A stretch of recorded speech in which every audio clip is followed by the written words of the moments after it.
é Cristo Jesus. Vamos falar a respeito de um assunto que causa confusão entre os irmãos, que é a parede que separava os judeus, o povo de Israel, dos gentios. Porque Jesus de Nazaré, o Filho do Homem, disse que ele veio exclusivamente para os perdidos da casa de Israel. Em outra ocasião, ele deu ordens aos seus discípulos, quando eles iam pregar a vinda do reino de Deus, que era para eles evitarem os gentios, os estrangeiros. Ou seja, procurar somente o povo israelita, o povo que era considerado eleito de Deus, o povo que foi tirado da escravidão do Egito.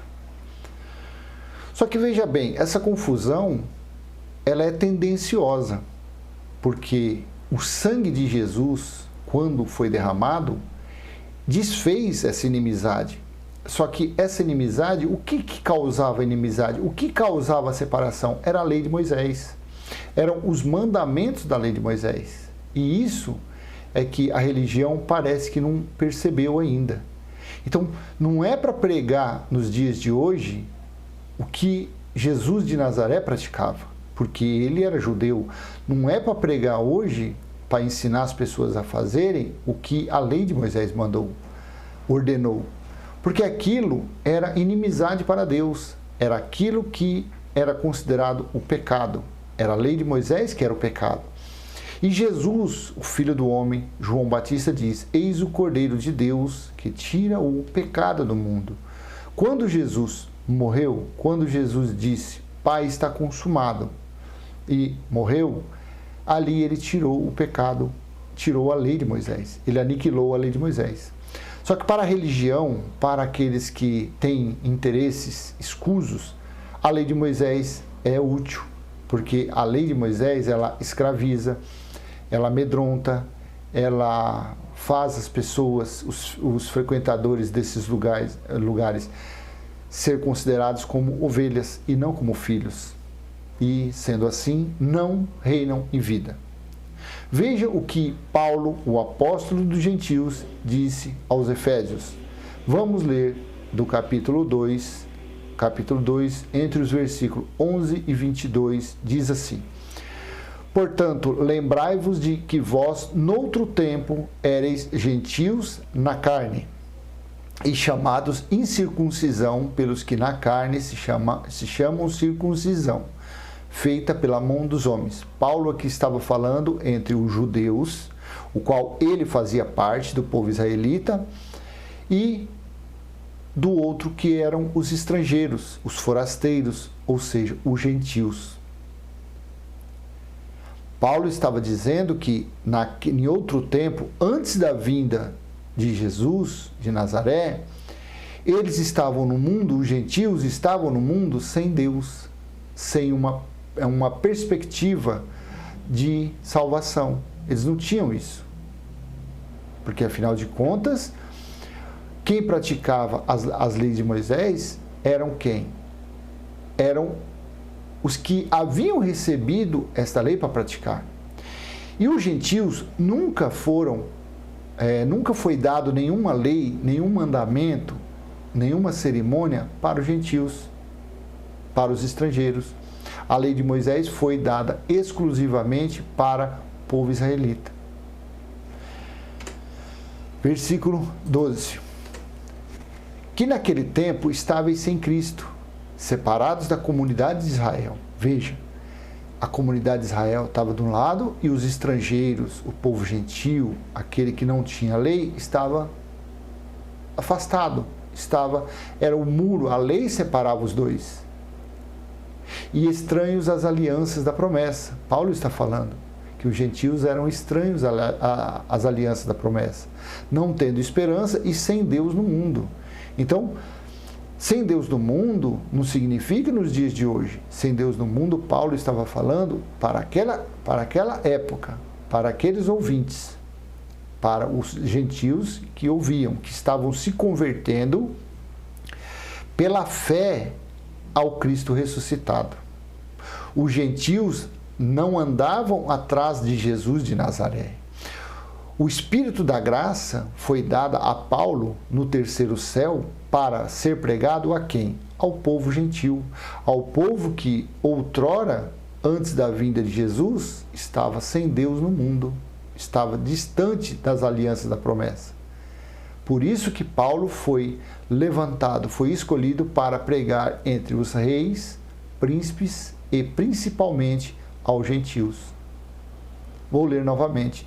Que naquele tempo estáveis sem Cristo, separados da comunidade de Israel e estranhos às alianças da promessa, não tendo esperança e sem Deus no mundo. Aí, nos dias de hoje, a pessoa fala, você que não frequenta uma chamada igreja, você que está no mundo, você está sem Deus no mundo. Mas não é. Não pode confundir a época. Isso era para o povo de Israel e os gentios daquela época. Hoje em dia, não. Quando houve o juízo do ano 70, quando Deus bateu o martelo, quando Deus julgou quem deveria ser julgado, que era o povo de Israel, os gentios foram salvos, foram agraciados pela graça, pelo favor imerecido de Deus, por fé. Todos aqueles que confessam a fé no Filho de Deus, no Filho ressuscitado, no Cristo ressuscitado, ele é um eleito de Deus. Em espírito, ele foi justificado, santificado e remido. O espírito dos eleitos é a igreja gloriosa, sem mácula, sem ruga, sem defeito algum. Então vamos continuar. Versículo 13. Mas agora em Cristo Jesus, vós que antes estáveis longe, já pelo sangue de Cristo chegastes perto. Mas agora em Cristo Jesus, vós, os gentios, que antes estáveis longe, já pelo sangue de Cristo chegastes perto. Aí vem uma pergunta. O que faz, em pleno século XXI, quase 2000 anos depois desses ditos, o que faz a religião pegar os seus fiéis, pegar os seus seguidores e levarem para antes da cruz? Levarem os seus fiéis a praticarem obras antes da cruz. Porque você entenda bem, quando te levam a práticas de dízimo, de batismo, que é a lei da purificação, de comer pão, que é a Páscoa judaica, de apresentar criança, de jejum, isso são obras antes da cruz, antes do muro que foi derrubado. Então, na verdade, para essas pessoas que vão buscar justificação na lei, estão fora da graça de Deus. Não pertencem à Jerusalém espiritual, à Nova Jerusalém. Ainda estão no velho pacto. Ainda não alcançaram as bênçãos da nova aliança. Ainda estão na escravidão da lei de Moisés. É uma grande tolice buscar refúgios na lei de Moisés. Mas agora em Cristo Jesus, Paulo estava dizendo aos que haviam feito a transição, aos que haviam saído da lei de Moisés e vindo para o Cristo ressuscitado. Essas palavras não é para nós. Só que o que a gente pode usar nesse versículo é o porquê que nos dias de hoje pegam os fiéis e levam lá para trás, que é uma grande tolice. Versículo 14. Porque ele é a nossa paz, o qual de ambos os povos fez um, e derrubando a parede de separação que estava no meio. Porque ele, quem? Cristo ressuscitado. Porque ele é a nossa paz, o qual de ambos os povos, judeus e gentios, fez um, e derrubando a parede de separação que estava no meio. O que era essa parede de separação? O que separava a união dos dois povos? Versículo 15. Na sua carne desfez a inimizade, isto é, a lei dos mandamentos, que consistia em ordenanças, para criar em si mesmo um novo homem, fazendo a paz. Na sua carne desfez, ou seja, no véu, ele desfez a inimizade, isto é, a lei dos mandamentos. Então, a lei dos mandamentos, na verdade, para Deus, o que era? Era a inimizade entre Deus e o homem. Entre os judeus e os gentios, a lei de Moisés causava intrigas, causava rivalidade, causava inimizades. Que consistia no quê? O que consistia a lei dos mandamentos? Em ordenanças, em cerimônias, em rituais, em festas. Estas coisas não se deve mais praticar. Não se deve mais praticar os mandamentos da lei de Moisés, porque quando se pratica essas coisas, está sendo inimigo, não dos judeus, mas está sendo inimigo do próprio Deus, do Deus vivo, do Deus Espírito, está sendo inimigo de Deus, que desfez essa parede de inimizade que era a lei de mandamentos e que consistia em ordenanças, para criar em si mesmo dos dois um novo homem, fazendo a paz. Certo dia, eu falando sobre a graça para uma pessoa, essa pessoa usou esse, não, mas Deus destruiu, Deus uniu os povos, então tanto faz a lei. Não, a lei foi destruída, a lei foi aniquilada, a lei foi desfeita, foi abolida.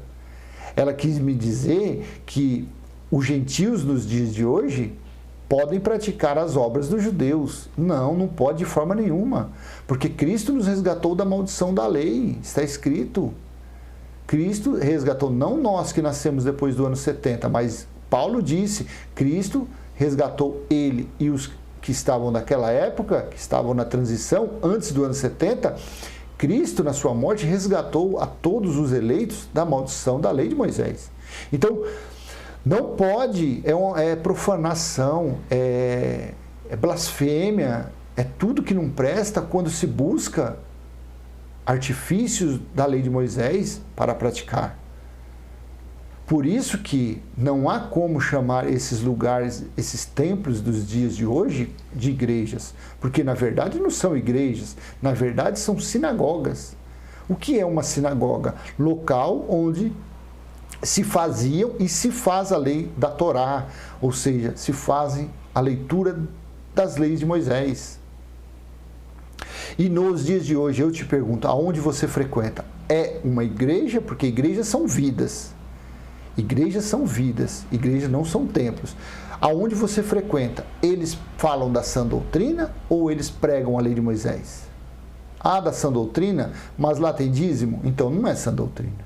Lá tem batismo nas águas? Não é, porque é a lei da purificação. Lá vocês praticam jejum? Então não é. Se você pratica jejum, lá é uma sinagoga. Você dá oferta, é uma sinagoga. Você sobe monte, é uma sinagoga. Então, aonde você vai, não é igreja. Nem aqui, nem na China. Não é igreja. É uma representação frajuta, michuruca de uma sinagoga.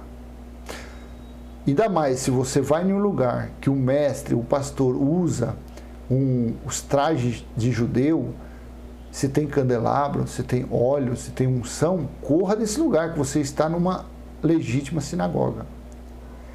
Então não adianta o que essa pessoa veio me falar, cai por terra, porque Deus uniu os dois povos, mas fora da lei de Moisés, na graça de Deus, na graça dele, que os povos foram unidos, que foram ajuntados os povos, foi isso, na graça de Deus, não na lei. Versículo 16, e pela cruz reconciliar ambos com Deus em um corpo, matando com ela as inimizades. Está claro nesse versículo aqui. E pela cruz, pela morte, pelo tetelestai, Pai está consumado, quando Jesus disse. Então, por aquele fato, por aquele acontecido, ele reconciliou ambos os povos com Deus. Na graça, não na lei. Porque a lei era inimizades. Deus em um corpo matando com ela as inimizades. Então Deus, quando deu o seu Filho como sacrifício, quando ele ressuscitou, Deus deu fim à inimizade, ou seja, à lei de Moisés. Então, outra situação, aonde você frequenta, se eles pregam a lei de Moisés, com ordenanças, rituais, essas coisas, então, na verdade, este local não tem amizade nenhuma com Deus. Deus é inimigo desses templos. Deus é inimigo das pessoas que praticam a lei de Moisés. Acredite 100% que não há. Aquele arrepio que você sente, aquela emoção que você sente é por causa da oração, é por causa da música, é por causa do ambiente que você está ali. Mas que Deus não está naquele lugar, não está. E pela cruz reconciliar ambos com Deus em um corpo, matando com ela as inimizades. Então, Deus matou as inimizades. Então, se você pratica a obra da lei, você continua sendo inimigo de Deus.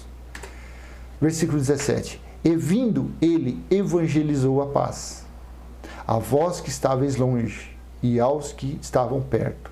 Quem estava perto de Jesus de Nazaré, do Cristo ressuscitado? Era o povo de Israel, eram os israelitas. Eles estavam perto. E quem estava longe? Os estrangeiros, os gentios, que não tinha parte, não tinha esperança e não tinha uma perspectiva de salvação. Então, e vindo ele, evangelizou a paz. Jesus evangelizou a paz. A vós que estáveis longe e aos que estavam perto. Todos ouviram a paz dita pelo Filho de Deus. Versículo 18. Porque por ele ambos temos acesso ao Pai em um mesmo Espírito.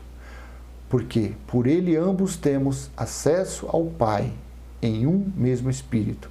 Então, você não precisa de intermediário, você não precisa de um pastor, de um mestre, de um bispo. Essas coisas foram até o ano 70. Dons de pastores, de mestres, de bispo foi dado apenas para usar até o ano 70. Quando Deus julgou quem deveria, Deus estabeleceu a nova Jerusalém espiritual. E Deus habita no espírito dos eleitos. Então, ambos, tanto judeus que creem, como gentios que creem na ressurreição do Filho de Deus, no sacrifício do Filho de Deus, em um mesmo espírito têm acesso ao Deus, Criador de todas as coisas. Este Deus é Espírito. Então não adianta você dar banho na sua carne achando que você está agradando. Não, ele é Espírito. Não adianta você comer um pão e beber um copo de suco achando que é o corpo e o sangue. Ele é Espírito. E carne não tem acesso. Carne não tem contato com Deus vivo. Carne não tem contato com Deus Espírito. Somente Espírito tem contato com o Espírito. Então, quando nós confessamos a nossa fé, a nossa confiança, o nosso amor pelo Cristo ressuscitado, pelo Deus vivo em Espírito, então nós temos acesso ao Pai. Versículo 19. Assim que já não sois estrangeiros, olha os gentios aqui, assim que já não sois estrangeiros, nem forasteiros, mas concidadãos dos santos e da família de Deus. Então, depois do acontecido da cruz, depois da separação do muro que separava os dois ter sido destruído, que era a lei de Moisés, os gentios passaram a ser herdeiros, passaram a fazer parte da família do Deus vivo, passaram a ser irmão de Jesus em espírito, passaram a ser filhos de Deus e co-herdeiros. E o nosso espírito, nós somos da família do Deus vivo. Assim que já não sois estrangeiros, gentios, nem forasteiros, mas concidadãos da sua... E outra coisa, você é filho de Deus, você não é ovelha. Antes de Jesus de Nazaré ser crucificado, ele era o pastor das ovelhas. Quem eram as ovelhas? Eram os perdidos da casa de Israel. Porque lá atrás, em Jeremias e Ezequiel, diz que Deus enviaria o pastor das ovelhas. Mas, depois do julgamento, depois do juízo de Deus, todos os eleitos, na verdade, não são mais ovelhas, são filhos. E filhos não têm ovelha, não tem pastor. Filhos têm pai, e o nosso pai é o Deus vivo. Vamos continuar. Versículo 20.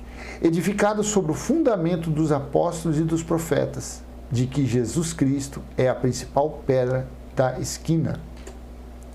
Versículo 21, no qual todo o edifício bem ajustado cresce para o templo santo do Senhor. Aqui diz respeito ao eleito de Deus. Aqui diz respeito àqueles que ouvem e praticam a sã doutrina, a doutrina saudável, a doutrina sem fermento da lei de Moisés, sem práticas do velho pacto, sem lembranças do velho pacto, no qual todo o edifício bem ajustado tem que ser ajustado de uma forma espiritual, não de uma forma carnal. Tem que se praticar o culto racional, tem que fazer o sacrifício que é a nossa oração, o nosso falar com Deus, a nossa confissão de fé. Este é o sacrifício que podemos fazer. Perguntaram a Jesus qual é o mandamento, qual é a obra que eles deveriam fazer.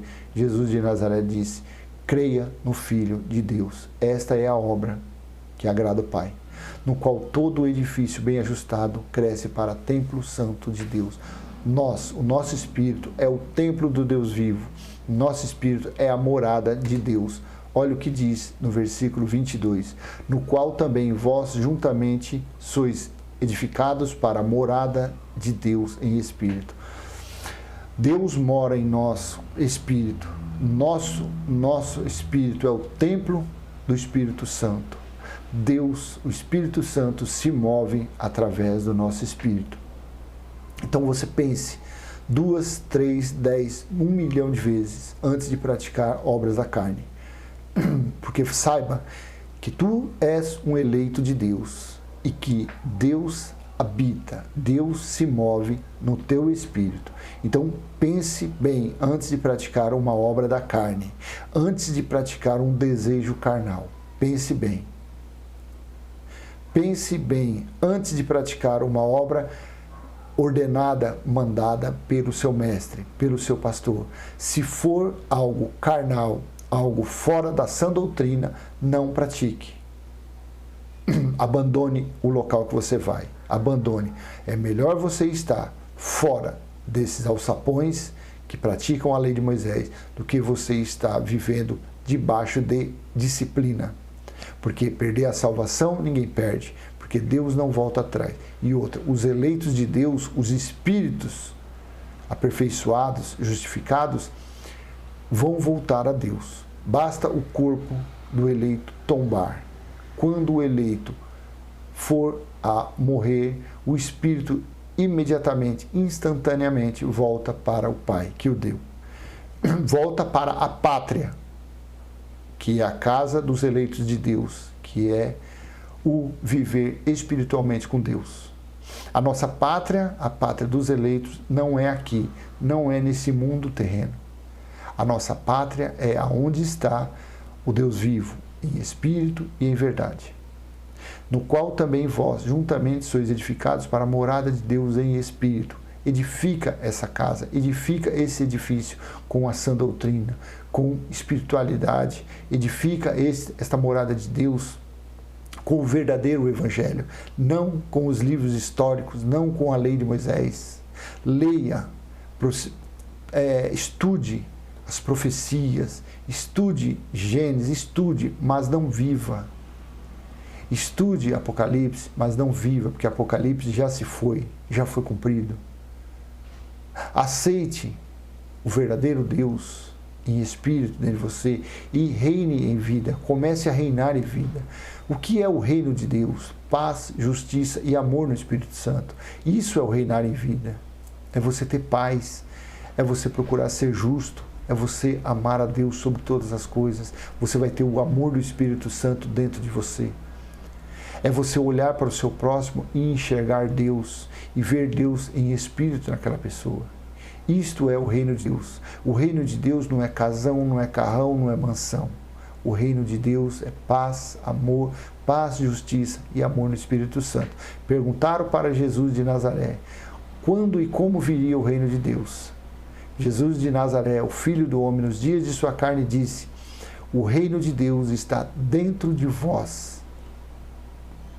Quando você sentir paz, quando você procurar a justiça. E quando você tiver amor no Espírito Santo, então entenda, você estará reinando em vida. Reinando em vida. Independente aonde o seu corpo carnal esteja. Independente na cidade, no campo, na chuva, trabalhando, aonde você estiver. Lembre-se que o teu espírito está reinando em vida. Então, este é o sinal de que você está reinando já em vida, é isso. Quando você sentir paz, justiça e amor no Espírito Santo. Não se iluda. Não se iluda. Porque às vezes você vê um evangélico, você vê um que pratica a lei de Moisés, você vê ele financeiramente crescendo. Olha fulano, olha os carros, olha a casa, olha a mansão, ele é empresário. Mas isso não adianta nada. À noite, quando deita, ele não tem sossego, ele não tem paz. Muitas das vezes ele não consegue praticar a justiça, ele tem que ficar enrolando alguém, ele tem que ficar pisando em alguém. Às vezes essa pessoa chegou no lugar alto porque pisou muitos degraus, ou seja, pisou em muitas vidas para chegar nesse lugar. Às vezes ele, de uma forma, usou de meios financeiros para, vou fazer um sacrifício, vou pegar envelopes na sinagoga e vou participar do sacrifício, e deixou de pagar hora extra para uma pessoa, deixou de dar um presente para uma pessoa, de cumprir um compromisso com um empregado para praticar isso. Então, aonde está a justiça nisso? Onde está o reinar em vida nisso? Não está em lugar nenhum. Amado, graça e paz, reine em vida, comece a reinar em vida, comece a adorar o Pai em espírito e verdade. Esse negócio de comer pão, beber suco, molhar a carne numa piscina, isso daí é coisa, doutrina, rudimentos de homens, rudimentos carnais. Deus não está nessas coisas. O edifício de Deus não pode ser edificado para quem pratica essas coisas, para quem pratica obras, preceitos e rituais da carne. Deus não está nesses lugares, Deus não está nessas pessoas. São pessoas doentes, são pessoas extremamente nervosas, são pessoas sem uma convicção de que já estão reinando em vida. Pessoas que praticam obras da carne não têm essa convicção. São sempre pessoas assustadas, pessoas amedrontadas, são pessoas que acreditam que existe diabo como ser, são pessoas que acreditam que demônios perturbam a vida dela, são pessoas que acreditam que para ter alguma coisa na vida tem que fazer um toma lá da cá com Deus, e Deus não é assim. Deus, ele é espírito. Deus não precisa que nós façamos nada por ele e nem para ele. O que nós temos que fazer é o adorar, é confessar o seu amor, confessar a nossa fé. Nós somos povo gentil, nós somos descendentes de Abraão, nós somos os filhos da fé.